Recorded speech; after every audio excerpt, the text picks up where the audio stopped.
On March 1945, the Pacific Ocean was boiling with war, but one ship was supposed to be untouchable. The Japanese transport vessel, Awa Maru, carried food, medicine, and Red Cross supplies under a safe passage agreement. Yet within just 17 hours, 1,400 Japanese sailors and passengers vanished beneath the waves. This is the tragic story of how a single mistake turned peace into death. By 1945, Japan was losing the war.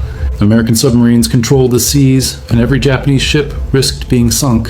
To avoid disaster, the Allies in Japan agreed that Awa Maru would be allowed to carry humanitarian aid to prisoners of war, unarmed and protected by international law.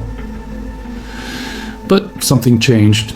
Once Awa Maru delivered supplies, the Japanese secretly loaded it with valuable cargo and hundreds of military personnel for the return trip. That decision sealed their fate. Late at night on March 28, 1945, the American submarine USS Queenfish was patrolling the South China Sea. Its commander, Lieutenant Commander Charles E. Laughlin, received sonar echoes of a massive ship.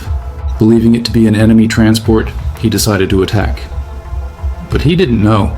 It was Awa Maru, the very ship protected by a secret safe passage order. The mistake would cost over 1,000 lives, and almost his own career. Vo. At 11:15 p.m., Queenfish fired 4 torpedoes. Seconds later, an explosion tore through Awa Maru's hull. Within minutes, the 11,000-ton vessel began to sink. Panic erupted. Sailors screaming, lights gone, the sea swallowing everything. In less than 17 hours, rescue efforts found only one survivor out of more than 2,000 people aboard. Vo. 400 Japanese sailors, engineers, and civilians were lost, including medical workers and diplomats. The Pacific became their grave. Vo. When Washington learned the truth, outrage exploded. The U.S. Navy immediately ordered Queenfish back to base. Commander Laughlin faced a court-martial, charged with sinking a protected vessel. His defense? He never received the secret code identifying Awa Maru. He was found guilty of negligence, stripped of his command, and later reassigned, but the loss couldn't be undone. Japan called it a war crime. America called it a tragic mistake.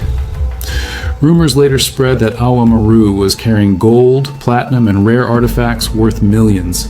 For decades after the war, treasure hunters dived into the South China Sea searching for it, but nothing valuable was ever recovered. Only silence and rusting steel beneath the waves.